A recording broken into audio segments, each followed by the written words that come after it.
तनय संकट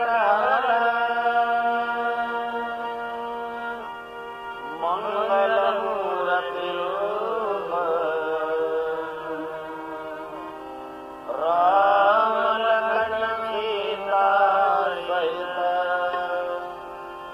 हृदय बसव सुरभूप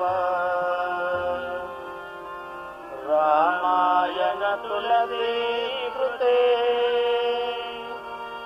कहु कथा अनुसार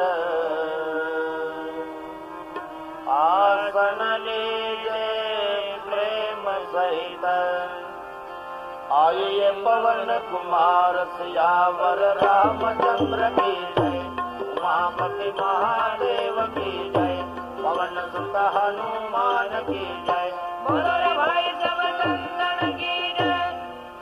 स्वस्ति श्री गणेशाय नमः श्री सरस्वती नमः श्री गुरुभ्यो नमः।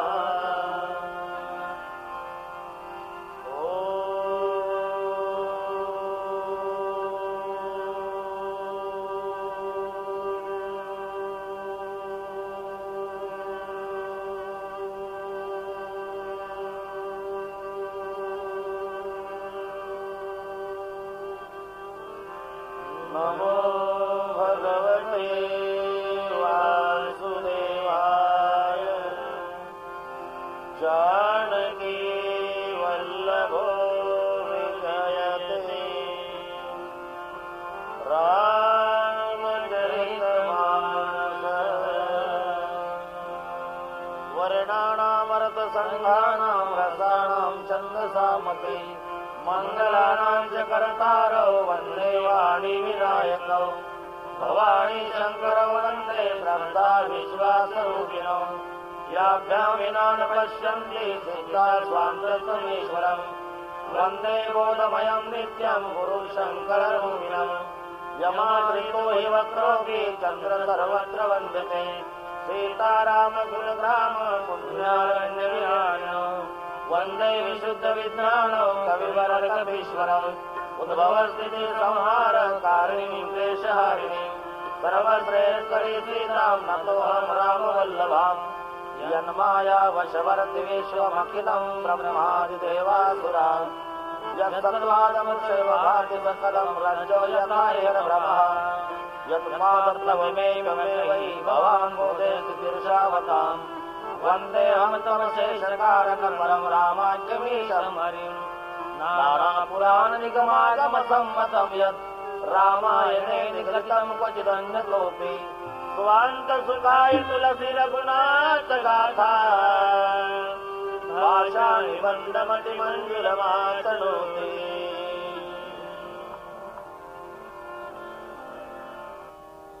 चरितं रघुनाथस्य शतकोटि प्रविस्तरम एकैकमक्षरम पुंसा महापातकनाशनम। एक वाणी एक वचनी प्रभू रामचंद्रजीचं चरित्र जीवाचं कल्याण करणारा आहे। राम कथा जीवनातील व्यथा कमी करण्यासाठी आहे। राम कथा संसारातील प्रश्नांची उत्तर आहे। राम कथा संसारात तापलेल्या जीवाला शांती प्राप्त करून देणारी आहे। तर राम कथा जीवनातील दुःखाच्या वजावाकीचं एकमेव साधन आहे। अशी ही सुरस अवीट गोड पवित्र श्रीराम कथा श्री रामचंद्र प्रभू मुद्रिका देऊ लागले। केवटाचे डोळे डबडबले। बोले मालिक हमरी तुमरी कची उतराई नापित नापित की बनवाई। नाही सेना नाही लेत धोबी सेना धोबी ले तीन जाति को न बिगाड़ियो। प्रभु तुम आए मोरे घाट हमने पार उतार दियो। मैं आऊंगा तोरे घाट भव सागर पार उतार दियो। कुछ भी नहीं चाहिए मालिक। और मालिक क्या केवट प्रभु आज मैं कहा न पावा। आज मी काय मिळवायचं शिल्लक ठेवलं देवा। बहुत काल मैं की नाही मजुरी। नावा चालवून चालवून आमच्या किती पिढ्या या ठिकाणी मरण पावल्या। प्रभू पण आजच्या सारखी प्राप्ती कधी झाली नाही. दात्याला विचारा तर दाता म्हणतो मी याला काही दिलं नाही. याचकाला विचारा तो म्हणतो आजच्या सारखं कधी मिळालं नाही. रामचंद्र प्रभूला विचारा तर प्रभू म्हणतात याच्या नावेतून मी फुकट गेलो, याला काही दिलं नाही. नावाड्याला विचारा तर नावाडी म्हणतो आजच्या सारखं मला कधीच मिळालं नाही. प्रभू श्री रामचंद्रजी म्हणतायत बाबा अरे मी तुला काही दिलं नाही तरी तू म्हणतो आजच्या सारखं मिळालं नाही. हो देवा, आजच्या सारखं मिळालं नाही. आमच्या किती पिढ्या या ठिकाणी नावा चालवून चालवून मेल्या देवा. मी सुद्धा किती वर्ष या ठिकाणी व्यवसाय करतो, बहुत काल मै किन्ही मजुरी, पण मला आजच्या सारखी प्राप्ती कधीही झाली नाही देवा. अरे पण तुला दिलं काही नाही, तुम्ही दिलं काही नाही देवा, पण मला मिळायचं काहीच शिल्लक राहिलं नाही. म्हणजे आम्ही ऐकलंय प्रभू तुम्हाला तुमच्या सासऱ्यानं राजा जनकानं सीतेसारखं रत्न दिलं, तरी सीतामाईच्या पित्याला राजा जनकाला तुम्ही लग्न मंडपात फक्त डाव्या पायाचा अंगठा धू दिला. सीतेसारखं रत्न देणाऱ्या सीतेच्या बापाला फक्त डाव्या पायाचा अंगठा धू दिला. मी काहीच दिलं नाही प्रभू, पण दोन्ही पाय एकट्यानं धुतले. आज काय मिळवायचं ठेवलं मला प्रभू, आज मैं कहां न पावा. अब कुछ भी नहीं चाहिए भगवान, फिरती बार जब तुम आवा, सो प्रसाद मैं सिर धरी लेवा. बस दीन दयाल अनुग्रह तोरे. भगवान निकले, केवट आक्रंद कर रहा है. बाद में सीता माँ गंगा का पूजन, गंगा माँ ने आशीष दिया. अक्षयवट की परिक्रमा भारद्वाज जी के आश्रम में प्रभु आते हैं और भारद्वाज जी कहते प्रभु आज की रात मेरे आश्रम में विश्राम करो. सुबह स्नान कर्म समाप्त होने के बाद रामचंद्र जी भारद्वाज जी को कहते भारद्वाज जी जा रहा हूं, मुझे जाने का रास्ता बताओ. जाने का रास्ता 14 वर्षाच्या वनवासाच्या काळामध्ये प्रभू रामचंद्रजीनं 3 ऋषीला 3 प्रश्न विचारलेले. एक प्रश्न विचारला भारद्वाजजीला, एक प्रश्न विचारला वाल्मिकीजीला, एक प्रश्न विचारला अगस्त्यजीला. 14 वर्षाच्या वनवासात 3 ऋषीला 3 प्रश्न. अगस्त्यजींना विचारलं राक्षस मारण्याचे मंत्र सांगा. वाल्मिकीजींना विचारलं राहण्याचं ठिकाण सांगा. आणि भारद्वाजजीला विचारतात आम्हाला जाण्याचा रस्ता सांगा. रस्ता भारद्वाजजीलाच का?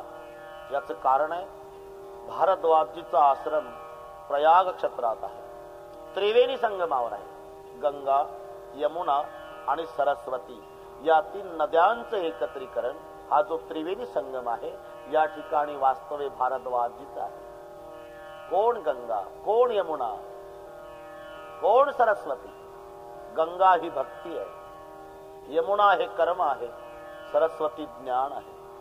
ज्ञान, कर्म आणि भक्ती या तिन्ही मध्ये ज्या महात्म्याचा हातखंड आहे, साधक आणि रस्ता त्याला विचारायचा आहे.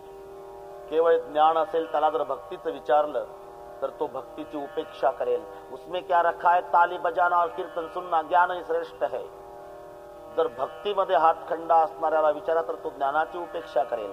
कर्मामध्ये हातखंडा असणाऱ्याला विचारलं तर तो ज्ञान आणि भक्ती दोन्हीची उपेक्षा करेल. एका एकाला एक एक विचारलं तर पदरात काही पडत नाही. ज्ञान, कर्म आणि भक्ती या तिन्ही मध्ये ज्या महात्म्याचा हातखंडा आहे, साधक आणि रस्ता त्याला विचारायचा आहे. एका एकाला एक विचारलं तर काही पदरात पडणार नाही. जसं दृष्टांत सांगितला जातो, रोडच्या काठाला मोठा बंगला आहे, बंगल्याला दारं आहे पण दारं उघडी आहे.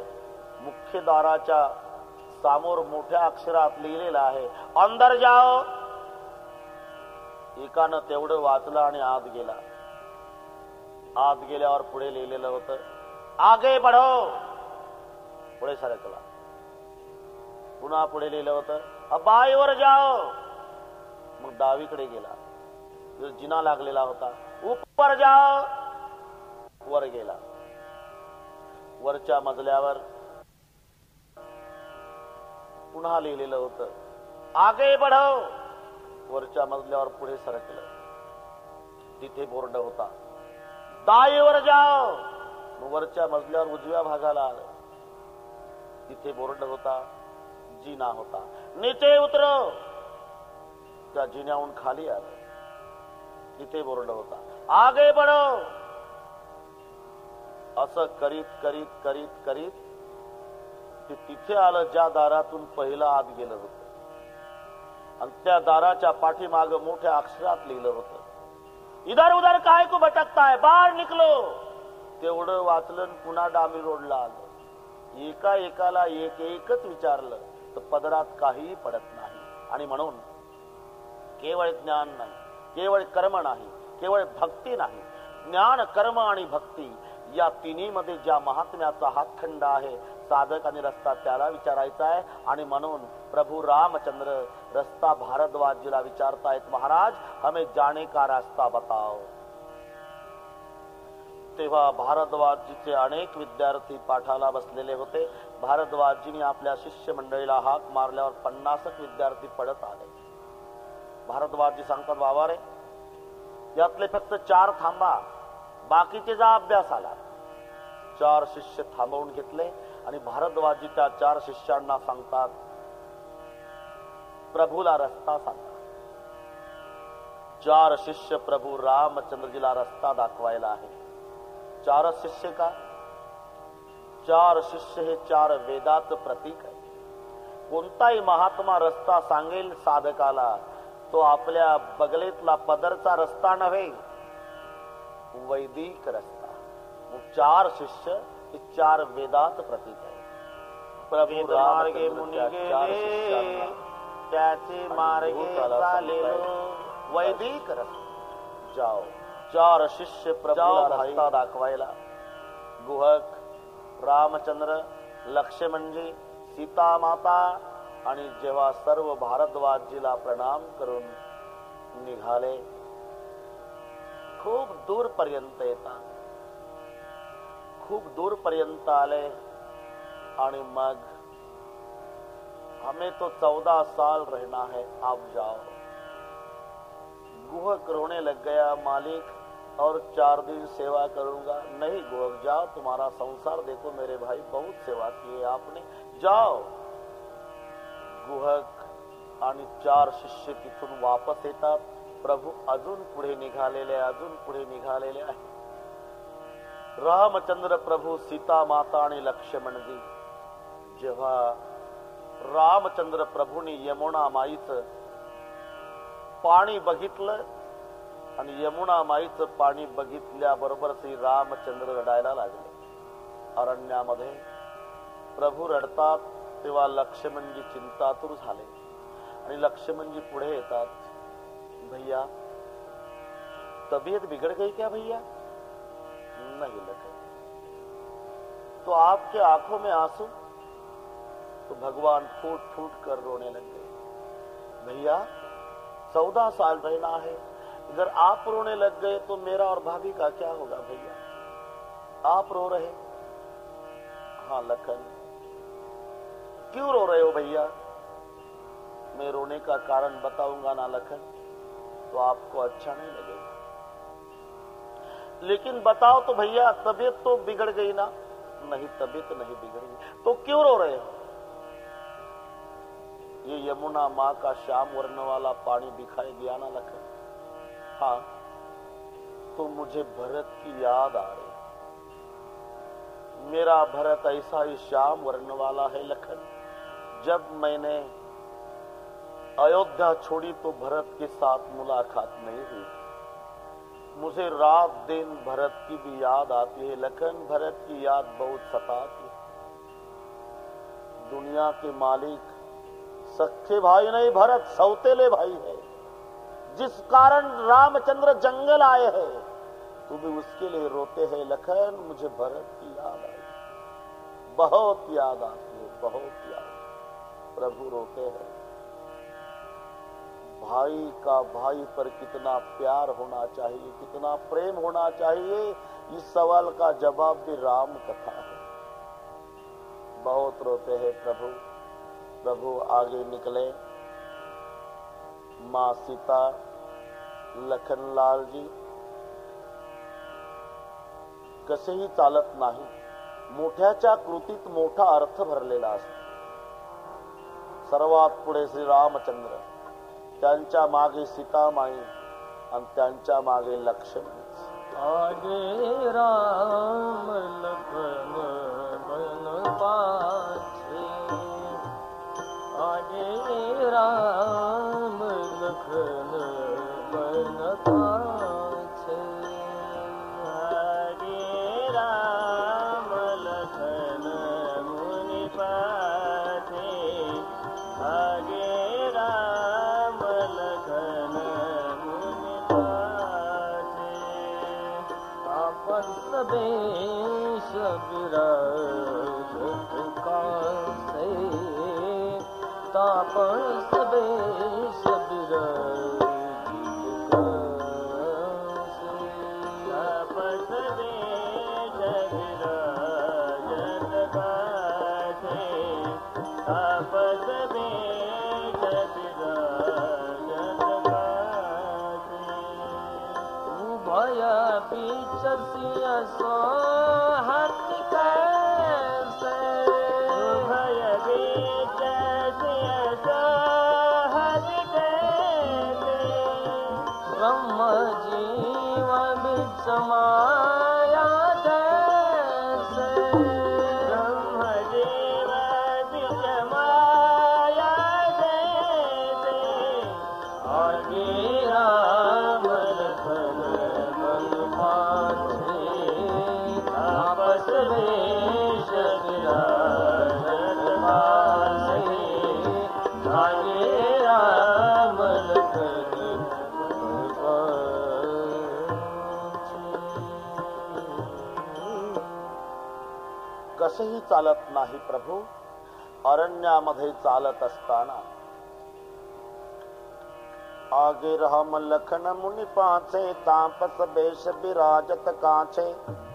पुढे रामचंद्र प्रभू, मागे सीतामाई आणि त्या मागे लक्ष्मण. रामचंद्र प्रभूच्या पाऊल खुणा आपल्या पावलाने तुडवल्या जाऊ नये म्हणून सीतामाई 2 पाऊल खुणाच्या मध्ये मध्ये पाय टाकत टाकत चालत आहे. पण लक्ष्मणजीला 4 पाऊल खुणा चुकवायच्या आहे. सीतामाईच्या पाऊल खुणा आणि रामचंद्रजीच्या पाऊल खुणा, या 4 पाऊल खुणा आपल्या पावलानं तुडवल्या जाऊ नये म्हणून लक्ष्मणजी कभी दाये कभी बाये, कधी डाव्या भागानं चालतायत, कधी उजव्या भागानं चालतायत. का? 4 पाऊल खुणा आपल्या पावलानं तुडवल्या जाऊ नये. आध्यात्मिक तत्वाचा विचार करताना या गोष्टीचा उल्लेख आहे. रामचंद्र ब्रह्म आहे, सीता माया आहे, लक्ष्मण जीव आहे. जीव ब्रह्म दर्शनासाठी आसुसलेला आहे. ब्रह्म जीवाला इतकं जवळ आहे, इतकं जवळ आहे, इतकं जवळ आहे, पण मध्ये माया आहे, नाम सीतामाई. लक्ष्मण जीव, राम ब्रह्म. आणि म्हणून ब्रह्म दर्शनासाठी आसुसलेला लक्ष्मण रूपी जीव बाजूला, कधी डाव्या बाजूला कधी उजव्या बाजूला, उद्देश ब्रह्म दर्शनाचा. समर्थ रामदास स्वामी सांगतात, चित्रासी वाटे मज भिंत धावा, गंधासी वाटे मज वास लावा, तरंग मागे तृषार्थ पाणी, तैसे ती ब्रह्मी चुकले ती प्राणी. जय जय रघुवीर समर्थ. चित्रासी वाटे मज भिंत दावा. भिंतीवरच चित्र आहे, पण चित्राला भिंत बघायची इच्छा व्हावी. गंधासी वाटे मज वास लावा. गंध म्हणजेच वास आहे. तरंग मागे तृषार्थ पाणी. पाण्यावरचे तरंग ही पाणीच आहे, पण तरंग मागे तृषार्थ पाणी. तैसी ती ब्रह्मी चुकले ती प्राणी. मुझे को तू क्या ढूंढे बंदे, मैं तो तेरे पास में. नाम है मस्जिद, नाम है मंदिर, ना कभी कैलाश में हरि देखकर मैं गया पहुंचा हरिद्वार पग थके. हरि ना मिला हरि था मेरे द्वार, मैंने सोचा था हरि बाहर है. हरि था हृदय माही आड़ी, ताटी कपट की तात दिखावत नाही. का जवळ पण मायेचा पडदा असल्यामुळे ब्रह्मदर्शन जीवाला होत नाही. आणि म्हणून लक्ष्मणजी म्हणत नाही वहिनी बाजूला वा, दादा दिसत नाही. उलट प्रभू दर्शनासाठी लक्ष्मणच बाजूला जातात. कभी दाये कभी बाये. कधी उजव्या भागाला चालतायत लक्ष्मणजी, कधी डाव्या भागाला. उद्देश आहे ब्रह्मदर्शनाचा. रामचंद्र प्रभू आणि लक्ष्मणजीच्या डोक्यावर राजमुकुट नाही, वल्कल धारण केलेले आहे. वडाच्या दुधाने जटा गुंडाळलेल्या आहे. तरी पण सौंदर्यामध्ये न्यूनता नाही, सौंदर्यात न्यूनता नाही. जसं नामदेव महाराजांना एकदा पंढरीरायाने आपला पोशाख दिला आणि नामदेव रायाचा पोशाख पांडुरंग परमात्मा परिधान करतात. आणि विचारलं, नामा, अरे फार सुंदर दिसतो रे बाबा, तू फार सुंदर दिसतो. मी कसा दिसतो नामा?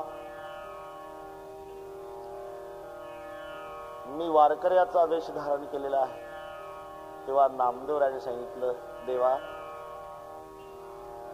हिरा तो हिरा देवा, चिंधीत जरी गुंडाळला तरी हिरा तो हिरा. आमच्यासारखी गारगोटी पितांबरात गुंडाळली तरी शेवटी गारगोटी देवा. तसं आज रामचंद्र प्रभूच्या डोक्यावर मुकुट नाही, राजवस्त्र नाही, तरी सौंदर्यामध्ये न्यूनता नाही. गुंडाळीला जटा तोची माथा फेटा, गोजिरा गोमटा रामचंद्र. सौंदर्य पाहिलिया वेद लागले. म्हणून रामचंद्र, लक्ष्मणजी आणि सीतामाई जिथून जातात, आपापल्या झोपड्यांच्या पुढे भिल्लीने, भिल्लांच्या मुली, भिल्ल पुरुष. आणि जेव्हा रामचंद्र प्रभूचं स्वरूप निहाळतात तेव्हा आपापसामध्ये चर्चा करतात. राम लखन सिय रूप निहारी, राम लखन सिय रूप निहारी, राम लखन सिय रूप निहारी, राम लखन सिय रूप निहारी, राम लखन सिय रूप निहारी, राम लखन सिय रूप निहारी, राम लखन सिय रूप निहारी, राम लखन सिय रूप निहारी.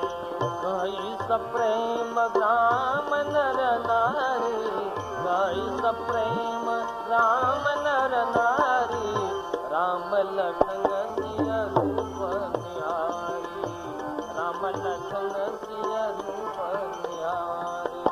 गाईस प्रेम राम नर नारी, गाईस प्रेम राम नर नारी, राम लखन सिय रूप निहारी, राम लखन सिय रूप निहारी. ते पितुमा तू कहूँ सखी कैसे, जिन पठे बनवाना कैसे. ते पितुमा तू कहूँ सखी कैसे, जिन पठे बनवाना कैसे. ते पितुमा तू कहूँ सखी कैसे, जिन पठे बनवाना कैसे. ते पितुमा तू कहूँ सखी कैसे, जिन पठे बनवाना कैसे. जिन पठे बनवाना कैसे, राम लखन सिय रूप निहारी, राम लखन सिय रूप निहारी. गाईस प्रेम राम नर नारी, गाईस प्रेम राम नर नारी, राम लखन सिय रूप निहारी, राम लखन सिय रूप निहारी. राम लखन सिय रूप निहारी, कहै सप्रेम ग्राम नर नारी. रामचंद्र, सीता माता, लक्ष्मणजीचे स्वरूप पाहून भिल्लांच्या मुली भिल्लीने, माता रे भिल्ल आपापसामध्ये चर्चा करतायत. भिल्लीनी जेव्हा चर्चा करू लागल्या, का ग एवढे सुंदर राजकुमार हे अरण्यामध्ये पाठवले, यांचे मायबाप किती निर्दयी असतील. ते पी तुम्हा तू कहीं सकी कैसे, जिन पठये बन बाल कैसे. ही भिल्लिनींची चर्चा. तेव्हा एक म्हातारी भिल्लीन काठी टेकत टेकत तिथं आली. तिनं सांगितलं, पोरी हो, बरं केलं यांच्या मायबापानं याला वनवासात पाठवलं. का? कोण आहे हा? शेष महेश दिनेश गणेश सुरेश जाही निरंतर ध्यावय, जाही अनादि अनंत अखंड अच्छेद अभेद सुभेद बतावय, नारद से सुख व्यास रटई पछियारे, तव पुनि पार न पावे. मोठमोठ्याच्या ध्यानाला सहजासहजी आकलन न होणारा दुर्लभ भगवान आपल्या झोपडीत दर्शन द्यायला आपल्यापर्यंत पोहोचला. हे याच्या निर्दयी मायबापाचे उपकार आपल्यावर आहे. याला वनवासात पाठवला. एक कहई भल भूपती कीना, लोयन लाय उदर सहमदीना. ही भिल्लिनींची चर्चा. खूप पुढे आल्यानंतर सीतामाई थकलेल्या दिसल्या. सीतामाई, रामचंद्र प्रभू आणि लक्ष्मणजी या दोघांना चालण्याची सवय झालेली होती. अयोध्येपासून थेट मिथिला नगरी पर्यंतचा प्रवास विश्वामित्रासोबत राम लक्ष्मणजींनी पायी केलेला होता. पण सीतामाईच्या जीवनातला पायी चालण्याचा हा पहिला प्रसंग आहे. श्रृंगवेरपुर तक रथ था, बाद में नैया, अब पैदल चले. सीतामाई थकलेल्या दिसल्या आणि रामचंद्र प्रभूने एका वृक्षाखाली काही वेळ विश्राम घ्यायचा निर्णय घेतला. एका दाट सावलीच्या वट वृक्षाच्या छायेत राम लक्ष्मणजी सीतामाई बसलेले. प्रभू श्री रामचंद्रजीला तहान लागलेले. सीतामाई पाणी आणण्यासाठी नदी पात्रात उतरल्या. नदीमध्ये कुठे कुठे डबकं साचलेलं होतं, प्रवाहित पाणी नव्हतं, पिण्यायोग्य नव्हतं. आणि अशा ठिकाणचं पाणी मिळवणे एक कला आहे आणि ती गुराखी लोकांना अवगत असते. ते तिथे एक छोटासा खड्डा तयार करतात, त्याला थापटून काढतात, अलगद पाणी फेकतात, पुन्हा पाणी येतं, पुन्हा अलगद फेकतात, थापटून काढतात, पुन्हा फेकतात, थापटून काढतात, पुन्हा फेकतात, खड्डा थापटून काढतात, पुन्हा फेकतात. असं करून करून काही वेळानं त्या खड्ड्यात निर्मळ पाणी मिळतं. ही कला गुराखी लोकांना. आज सीतामाईच्या जीवनातला असं पाणी काढण्याचा पहिला प्रसंग आहे. सीतामाईने एक छोटासा खड्डा तयार केला नदी पात्रामध्ये, त्याला थापटून काढला, पाणी आलं, ते गढूळ होतं, अलगद फेकलं, पुन्हा खड्डा थापटून काढला, पुन्हा फेकलं, थापटून काढला, पुन्हा फेकलं, थापटून काढला, पुन्हा फेकलं. कितीही प्रयत्न केले पण खड्ड्यात निर्मळ पाणी येईना. इतक्यात एक म्हातारी भिल्लीन, डोक्यावरती सरपणाची मुळी आहे, आणि ती मुळी घेऊन आलेली भिल्लीन त्या सीता माऊलीच्या जवळ येऊन उभी राहिली. आणि त्या भिल्लीने विचारलं, कौन हो बेटी? आपने मिथिला नरेश महाराज जनक जी का नाम सुना है बुद्धिमान? हाँ सुना है बेटी. उस महाराज जनक जी की मैं प्यारी बेटी हूँ, मिथिला महाराज दशरथ जी की बहू. बहुत सुख थे माँ, मेरे जिंदगी में बहुत सुख थे. जंगल आना पड़ा माँ, मेरे पतिदेव प्यासे हैं, यहाँ मुझे पानी अच्छा नहीं मिल रहा माँ. त्या भिल्लीने सांगितलं, मैंने आपको पहचाना बेटी, तू जनक की पाली हुई बेटी हो, पाली हुई बेटी. असली बेटी तू धरा की है, पृथ्वी की कन्या है. आणि तुला हा खड्डा जन्मभर निर्मळ पाणी देणार नाही सीते. कारण पृथ्वीला आता खड्डा निर्माण केला ना तू, तो पृथ्वीचा पुत्र आहे आणि तू पृथ्वीची कन्या आहे. त्या खड्ड्याचं तुझं बहीण भावाचं नातं आहे. त्या खड्ड्याला वाटतं आता जर निर्मळ पाणी द्यावं तर माझी बहीण पुन्हा माझ्या तोंडावून हात फिरवणार नाही. हिनं जन्मभर माझ्या मुखावून हातच फिरवत राहावा माझ्या बहिणीनं, म्हणून तो खड्डा तुला जन्मभर निर्मळ पाणी देणार नाही सीते, मी पाणी काढून दे. आणि मग सीतामाईला पाणी मिळवून दिलं. त्या म्हाताऱ्या भिल्लीन माऊलीनं सीतामाई पाणी घेऊन आल्या. रामचंद्रजी जलप्राशन करता तृषा निवृत्त झाली. इतक्यात बरेचसे भिल्ल आणि भिल्लिनी एकत्रित आलेले आहेत. त्या भिल्लिनींची मनातल्या मनात कुजबूज आहे. यांच्या सोबत जी महिला आहे ती जर बाजूच्या वृक्षाखाली आली तर आपण काही खाजगी विचारू. अंतर्यामी मा सीतेनं ओळखलं मनोगत आणि सीतामाई त्या वटवृक्षाखालून उठल्या आणि तिथून 100 फुटावर असणाऱ्या दुसऱ्या वटवृक्षाखाली जाऊन बसल्या. तिकडे बसल्यानंतर सगळ्या भिल्लीने सीतामाईच्या जवळ 2 गट झाले. राम लक्ष्मणजीच्या जवळ सगळे भिल्ल पुरुष आणि सीतामाई ज्या वृक्षाखाली बसलेल्या आहे सगळ्या भिल्लीनी महिला. त्यातल्या महिलांना काही विचारायचं आहे. सीतामाईनं ओळखलं यांना काही विचारायचं आहे पण हिम्मत होत नाही. म्हणून सीतामाईनं सांगितलं हम सब एक है माँ, जो कुछ पूछना है वो पूछो, सब एक है, संकोच मत करो. मग एक म्हातारी भिल्लीन पुढे आली. सीतामाईला माहिती होतं हे पतिव्रता धर्माच्या बाबतीमध्ये विचारल आणि मग मी पतिव्रता धर्मावर 1-1.5 तास प्रवचन करेल. सीतामाई तयारीत आहे, पूछो माँ.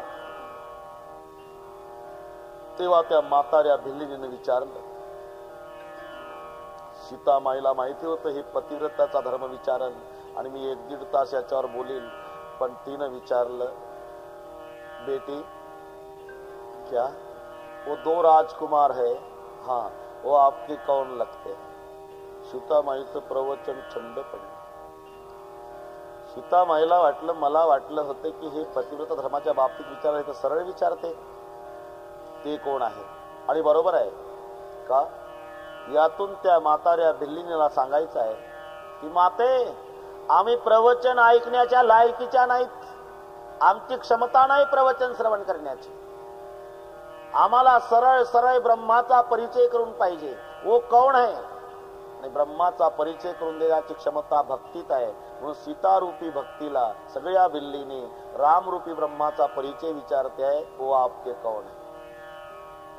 तेव्हा सीतामाईने सामोर बसलेल्या सर्व भिल्लीनीला सांगताना वो देखो वो खड़े हैं ना जिनके हाथ में धनुष और बाण है, गौर वर्ण वाले, ओ सुमित्रा पुत्र लखनलाल लघु देवर मोरे, ते माझे धाकटे दीर आहे. अच्छा गौर वर्ण वाले अगर आपके लघु देवर है तो खड़े खड़े श्याम वर्ण वाले उनके पास, जो गौर वर्ण वाले के पास बैठे हैं श्याम वर्ण वाले, हाँ वो कौन है. मग सीतामाईनं खाली मान घातली, पदर अजूनही पुढे केला, जमिनीकडे पाहून लाजून सांगितलं ओ मेरे परम सौभाग्य. कोण आहे वो पुढे. सगळ्या भिल्लींनी बसलेले, परिचय करून देणारी जगाची माता आहे. उद्भव स्थिती संहार कारिणीम क्लेश हारिणीम सर्वश्रेय श्री सीताम नतोहम राम वल्लभाम. परिचय करून देणारी सीता माता. पण नाव सुद्धा घेतलं नाही. ओ मेरे परम सौभाग्य है का. मर्यादा पुरुषोत्तमाची पत्नी आहे आणि म्हणून मर्यादेचं उल्लंघन नाही. नाव सुद्धा घेतलं नाही. आता 2001 साली जर परिचयाचा कार्यक्रम असता तर इतका लाजून परिचय झाला असता. तिकडची गोष्ट सांगतो. लग्न झालं, पत्नी आली, दोघेही नोकरीला. 2-3 महिन्यांनी पत्नीने सांगितलं आपणाला उद्या 12 वाजता लग्नाला जायचं आहे. चालेल. दोघेही निघाले. 2 सुटकेस याच्याच जवळ दिल्या, शबनम याच्याच गळ्यात लटकवून दिली आणि छोटीशी मनी बॅग घेऊन ती पुढं पुढं चालू लागली. हे भर उन्हामध्ये घामाघूम झालेलं. येत जा, हा तुम्ही चला तुम्ही चला, सुटकेसवालं म्हणतो.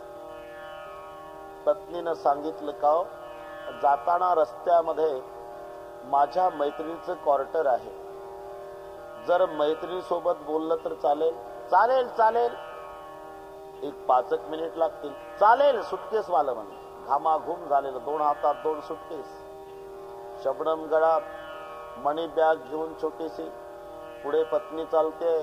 इतक्यात रोडच्या काठालाच क्वार्टर असल्यामुळे जेव्हा ती पत्नी त्या क्वार्टर मध्ये म्हणजे आत खोलीमध्ये प्रवेश केला, आत प्रवेश केल्यावर मैत्रीण घरात होती. दोघे एकमेकीला मोठ्या प्रेमानं भेटल्या. आता हिची मैत्रीण होती त्यामुळे हिनं प्रवेश केला, पण हा बाहेर थांबलेला. त्याला वाटलं हिची मैत्रीण आहे, हिचा परिचय आहे, पण माझा काय परिचय, म्हणून तो बाहेर थांबला. दोन्ही हातात 2 सुटकेस. शबनम 5 मिनिट गप्पा रंगल्या दोघीच्या आणि त्यात घर मालकीन मैत्रिणीचं लक्ष गेलं. बाहेर रस्त्यावर उभं घामाघूम झालेलं सुटकेसवालं. तेव्हा घर मालकीन मैत्रीण म्हणाली, का ग भोळीच आहे तू, किती वेळ झाला, ते बिचारं उन्हात उभं करून ठेवलं, त्याचं काय आहे ते देऊन टाकायचं, किती वेळचं उभा आहे. मग हिच्या लक्षात आल्यानंतर, थांब थांब थांब, तुझा गैरसमज झाला, तुला काय वाटलं ते स्टँडहून आणलं का सुटकेससाठी, मग कोण आहे, थांब परिचय करून देते. Mister Ramesh, come here. आता मग परिचय करून दिला. दिस इज माय मिस्टर, सुबह सुबह बहुत अच्छा चाय बनाते हैं. परिचय. आपण लक्षात घ्या, मर्यादा पुरुषोत्तमाची पत्नी आहे सीता माता. पुढे सगळ्या भिल्लींनी बसलेल्या आहेत, तरी आपल्या पतीचा परिचय करून देताना नाव सुद्धा घेतलं नाही. खाली मान घालून सांगितलं, ओ मेरे परम सौभाग्य. आणि जेव्हा रामचंद्र प्रभू, लक्ष्मणजी, सीता माता तिघे पुढे निघाले, आता त्या आश्रमात प्रभू येतात ज्या आश्रमामध्ये पशु सुद्धा वैरभाव विसरले. जन्मजात वैर, ज्याला हाडवैर म्हणतात. हाडवैर, हाडवैर म्हणजे हाडा हाडात वैर. असं सांगतात. बगळाचं हाड आणि माश्याचं हाड, दोन्ही हाड एका ठिकाणी जर ठेवले तर कालांतराने माश्याचं हाड विरघळतं, त्याला हाडवैर म्हणतात. कातड्या कातड्यात वैर, लांडग्याच्या कातड्याने डग्गा मडवायचा आणि शेळीच्या कातड्यानं तबला मडवायचा. लांडग्याच्या कातड्यानं मडवलेला डग्गा तळघरात ठेवा, शेळीच्या कातड्यानं मडवलेला तबला वर 7व्या मजल्यावर ठेवा. तळघरातला डग्गा वाजला की आवाजानं 7व्या मजल्यावरचा तबला ताडकन फुटला पाहिजे, आवाजानं. याला म्हणतात वैर. कातड्या कातड्यात वैर, हाडा हाडात वैर, हाड वैर. तुम्ही महाभारतातला प्रसंग पहा. शकुनी मामाने ज्या कवड्या केल्या होत्या जुगार खेळण्यासाठी, त्या जरासंधाच्या हाडाच्या होत्या, ज्याला हाडवैर म्हणतात. जरासंध फक्त दोघाला भीत होता, एक कर्णाला, एक भीमाला. भगवंताला सुद्धा जरासंध घाबरत नव्हता. कर्णाने जरासंधाला जीवदान दिलं होतं आणि भीमाने ठार केलं होतं. शकुनी मामाला माहिती होतं. जरासंधाच्या हाडाच्या कवड्या तयार केल्या आणि जेव्हा त्या कवड्याचं प्रात्यक्षिक बघण्यासाठी कर्णाला नुसता आवाज द्यायला लावला, आवाज. कर्णाने आवाज दिला तरी कवड्या जाग्यावर उडत होत्या. मग शकुनी मामाने सांगितलं, दुर्योधना, तुम्हा सर्वांना विजयी व्हायचं असेल तर एक उपाय आहे. जुगार खेळायच्या दिवशी कर्ण इथे हजर असता कामा नये. कर्ण जर मध्ये बोलला तर त्याच्या आवाजानं कवड्या घाबरतील आणि पांडवासारख्या पडतील. आणि म्हणून जुगार खेळण्याच्या दिवशी कर्ण दिवसभर गंगेत उभा केलेला. भीम जेव्हा आपल्या बंधूला, धर्मराजाला कधी कधी प्रतिबंध करतोय, दादा बस करा, आता तरी थांबवा जुगार, एवढं म्हटलं तरी भीमाच्या आवाजानं कवड्या थाड थाड उडत होत्या आणि कौरवासारख्या पडत होत्या. त्याला हाडवैर म्हणतात, हाडवैर. तसं जन्मजात वैर असणारे पशु जिथे वैरभाव विसरलेले आहे. असं सांगतात, गायीच्या मानेवर वाघ मान टाकत होता, मोराच्या पायामध्ये साप फिरत होता आणि सापाच्या फणाच्या सावलीमध्ये दुपारची विश्रांती उंदीर घेत होता. असे पशु वैर विसरले होते. तो आश्रम महर्षी वाल्मिकीजींचा होता आणि त्या आश्रमामध्ये प्रभू आले. वाल्मिकीजीच्या आनंदाला पारावार नाही.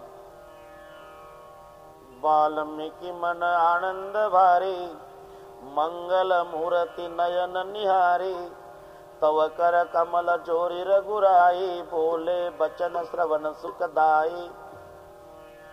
तुम त्रिकाल दर्शी मुनिनाथा, विश्व पदर जिमि तुमरे आता, अस कही प्रभु सब कथा बखानी. वाल्मीकि जी ने पहला प्रश्न विचारला, किस कारण आए हो राघव? 4 बातों के लिए आया हूं. कौन सी 4 बातें? तात बचन पुण्य मातु हित, भाई भरत असराहु, मोह दरस तुम्हार प्रभु, सब मम पुण्य प्रभाव. माता का हित, पिता का वचन, भरत को शासन और तुम्हारे जैसे संतों का दर्शन.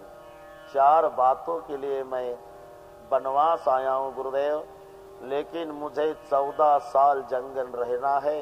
तो 14 साल जंगल रहने के लिए कुछ ठिकाना बताओ. तो वाल्मीकि हंसने लगे.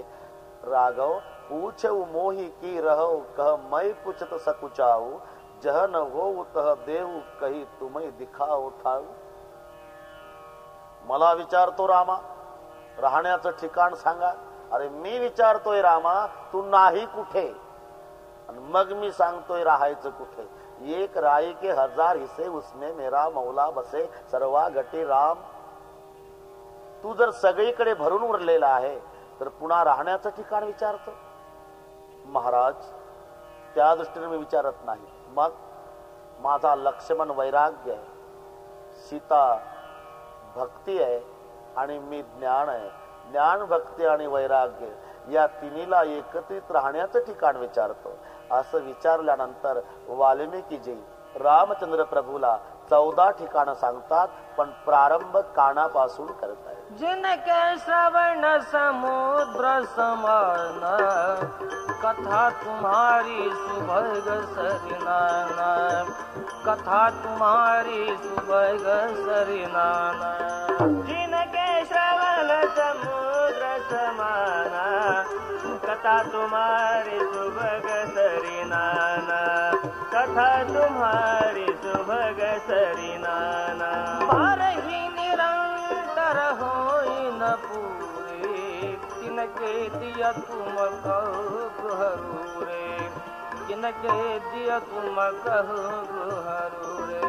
बारही निरंतर होई न पूरे, तिनके दिया तुम कहो गुहरू रे, तिनके दिया तुम कहो गुहरू रे. लाजन चातक जिनके राखी, रही दरस जलधर अभिलाषे, रही दरस जलधर अभिलाषे.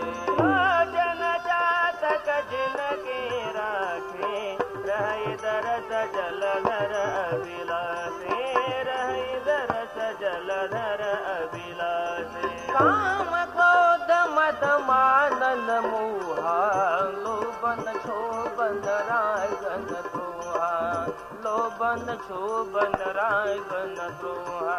काम क्रोध मद मानन मोहा, लोभन क्षोभन रागन द्रोहा, लोभन क्षोभन रागन द्रोहा. जिनके कपट दंबन ही माया, तिनके हृदय बसहुर गुराया, तिनके हृदय बसहुर गुराया.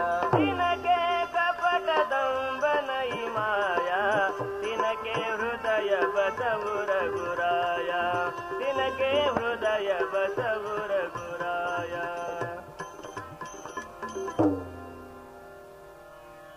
जिनके श्रवण समुद्र समाना, कथा तुम्हारी सुभग सरिनाना. 14 ठिकाण वाल्मिकीजी सांगतायत. प्रारंभ कानापासून करतायत. रामा, ज्याचे कान समुद्रासारखे आहेत.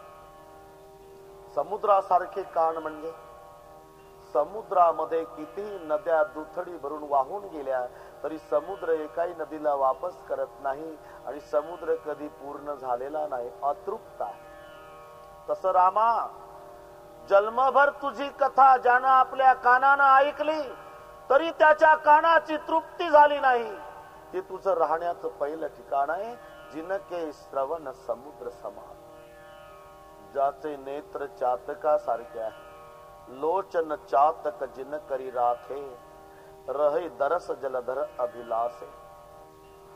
ज्याची जीवा हौशिणी आहे, बसऊ बंधु सिय सह रघुनायक, तिनके हृदय सदन सुखदायक. जस तुम्हार मानस विमल हंसिनी जिहा जासु, मुक्ताहल गुण गण चुनहि राम बसऊ ही तासु. प्रभु प्रसाद सुचि सुबग सुबासा, सादर जासु लहि नित नासा. तुम्हि निवेदित भोजन करही, प्रभु प्रसाद पट भूषण धरही. शीस नवई सुर गुरु द्विज देखी, प्रीति सहित करी विनय विशेषी. कर नित करई राम पद पूजा, राम भरोस हृदय नहीं दूजा. चरण राम तीर्थ चली जाई, राम बसऊ तिनके मन माही. मंत्र राज नित जपई तुम्हारा, पूजई तुमई सहित परिवारा. तर्पण होम करई विधि नाना, विप्र जेवई देहि बहुदाना. तुमते अधिक गुरई जे जानी, सकल भाय सेवई सन्मानी. सब करी मागई एक फल, राम चरत रति होऊ. तिनके मन मंदिर बसऊ सिय रघुनंदन दो. जहाँ काम नहीं काम को मद मानन मोहा, लोभन चोबन रागन दोहा. जिनके कपड़ दम्म नहीं माया, तिनके हृदय बसऊ रघुराया. सबके प्रिय सबके हितकारी, दुख सुख सरित प्रशंसा गारी. कही सत्य प्रिय बचन विचारी, जागत सोवत शरण तुम्हारी.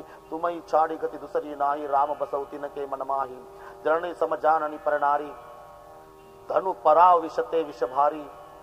जो पराविया माऊलीला माते समान मानतो, परधन विषा समान मानतो.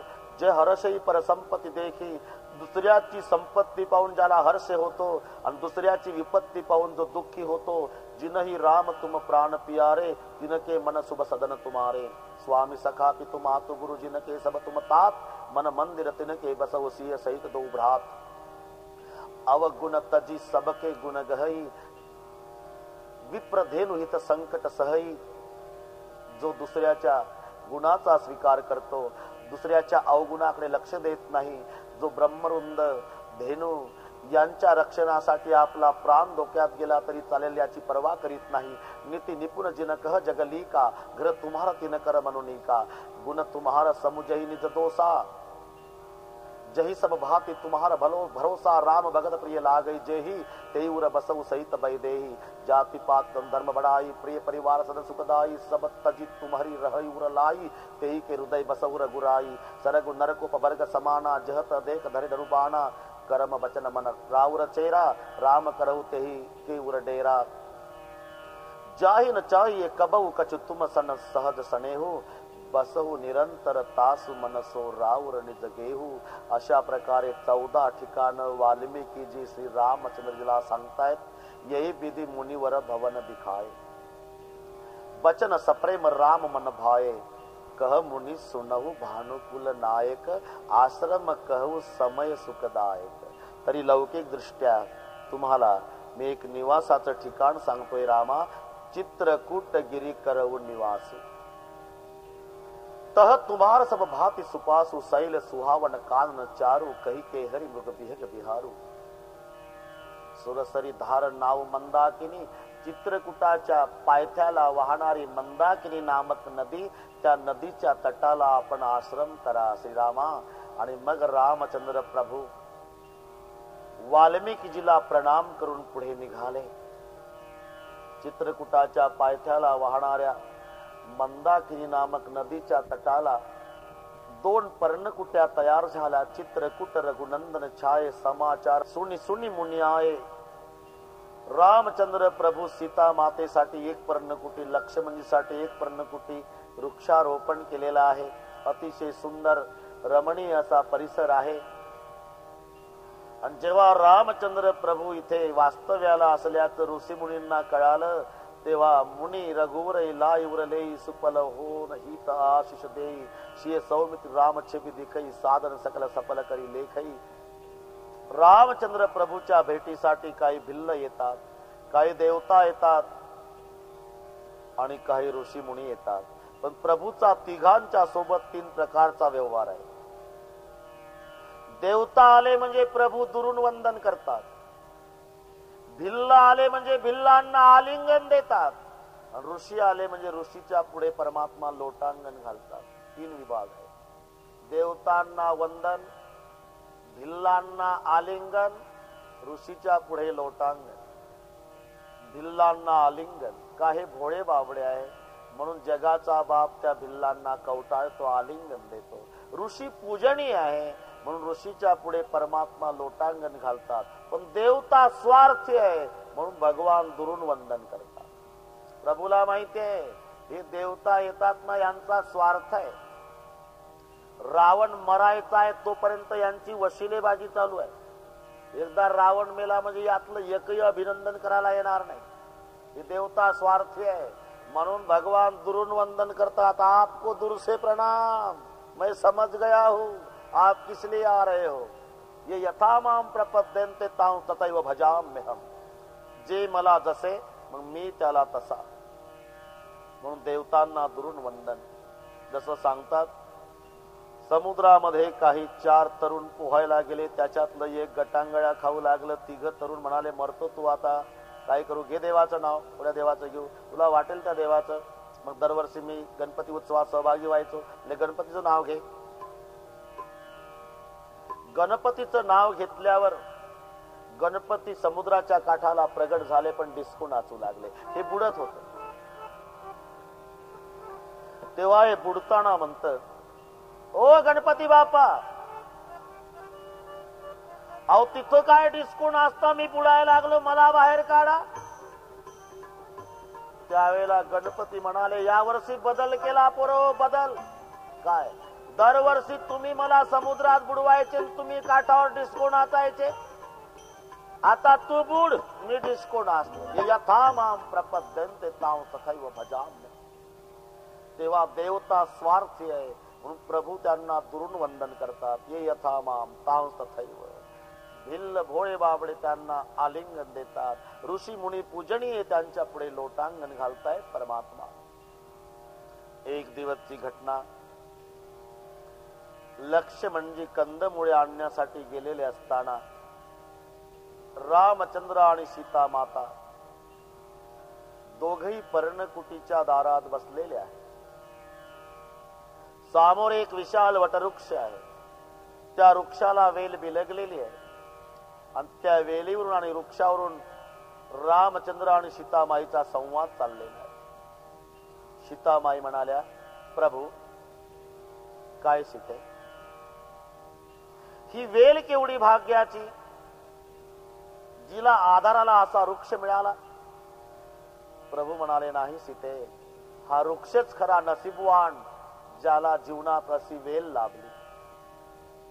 नाही प्रभू, वेलच खरी भाग्याची जिला आश्रयाला असा वृक्ष मिळाला. नाही सीते, वृक्षच खरा नसीबवान ज्याला जीवनात अशी वेल लाभली. नाही वेल भाग्याची जिला असा आधाराला वृक्ष मिळाला. वृक्षच भाग्याचा सीते ज्याला जीवनात अशी वेल लाभली. वेल भाग्याची, वृक्ष भाग्याचा. वेल भाग्याची प्रभू, वृक्ष भाग्याचा सीते. वेल भाग्याची, हा वृक्ष खरा भाग्याचा. इतक्यात लक्ष्य म्हणजे कंदमुळे घेऊन आले. लखन जी भैया, तुम्हारी भाभी कहती है लता भाग्यशाली, मैं कहता हूं वृक्ष भाग्यशाली. तू बोल इसमें से कौन भाग्यशाली है. लखन जी कहते, भैया आप आपसी समझौता कर लो ना, हमें क्यों धर्म संकट में डालते हो. भाभी को गुस्सा आएगा नहीं तो भैया को. नहीं लखन, तू विरागी संत है, सही निर्णय देने वाला. बोल कौन भाग्यशाली है. सीतामाई म्हणाल्या, लक्ष्मणजी, माझ्या मते ही वेलच खरी भाग्याची जिला आश्रय आला असा वृक्ष मिळाला. रामचंद्र म्हणतात, लक्ष्मणा माझ्या मते हा वृक्ष खरा भाग्याचा, ज्याला जीवनामध्ये अशी वेल लाभली. तू सांग लक्ष्मणा कोण भाग्याचा आहे. तेव्हा लक्ष्मणजी सांगतायत, प्रभू मी सांगू, वेलही भाग्याची नाही, हा वृक्षही भाग्याचा नाही. अरे मग तू तिसरंच काढलं, मी आधीच सांगितलं प्रभू. बरं सांग, हा वृक्षही भाग्याचा नाही, ही वेलही भाग्याची नाही, वृक्ष आणि वेलीच्या सावलीमध्ये हा विश्रांती घेणारा प्रवासी लक्ष्मण खरा भाग्याचा आहे. रामचंद्र आणि सीता माता पर्णकुटीमध्ये रात्री झोपी केल्यानंतर लक्ष्मणजी धनुष्याला बाण लावतात आणि धनुष्याला बाण लावून पर्णकुटीला प्रदक्षिणा घालतात. सीताराम सीताराम सीताराम सीताराम. एक प्रदक्षिणा पूर्ण झाली म्हणजे पुन्हा पर्णकुटीच्या दारामध्ये डोकं टेकवतात, पुन्हा प्रदक्षिणा, पुन्हा डोकं टेकवतात, पुन्हा प्रदक्षिणा, पुन्हा डोकं टेकवतात. हा लक्ष्मणजीचा रात्रभराचा नियम होता. एक दिवस मध्यरात्र झालेली आहे. लक्ष्मणजी धनुष्याला बाण लावलेले, सीताराम नामाचं चिंतन करीत परिक्रमा चाललेली. मध्यरात्री लक्ष्मणजीची प्रदक्षिणा पूर्ण झाल्यावर लक्ष्मणजीनं जेव्हा पर्णकुटीच्या दारामध्ये डोकं टेकवलं आणि आतलं दृश्य बघितलं, लक्ष्मणाला धक्का बसला. असं काय दृश्य होतं आतमध्ये? लक्ष्मणाला धक्का बसला. आतमध्ये प्रवेश करायची लक्ष्मणाची हिम्मत होईना. ते दृश्य पाहून काय, मध्यरात्र होती. प्रभू रामचंद्र दरबारच्या आसनावर बसलेले होते आणि अयोध्येच्या दिशेनं तोंड करून ढसा ढसा रडत होते. मध्यरात्र लक्ष्मणाची हिम्मत होईना. लक्ष्मणानं आत प्रवेश केला, प्रभूच्या खांद्यावर हात ठेवला, सावध केलं. भैया भैया रो रहे, भगवान रो रहे. भैया तबीयत बिगड़ गई क्या भैया? नहीं लखन नहीं. तो आप रो रहे हो, आधी रात हो गई, सोते क्यों नहीं, रोते क्यों? बहुत रो रहे परमात्मा. हुआ क्या भैया? इतने में सीता माई त्याही जाग्या झाल्या. क्या हुआ लखन जी? कुछ पता नहीं भाभी, कुछ पता नहीं, आधी रात हो गई तो भी भैया सोते नहीं, रो रहे हैं.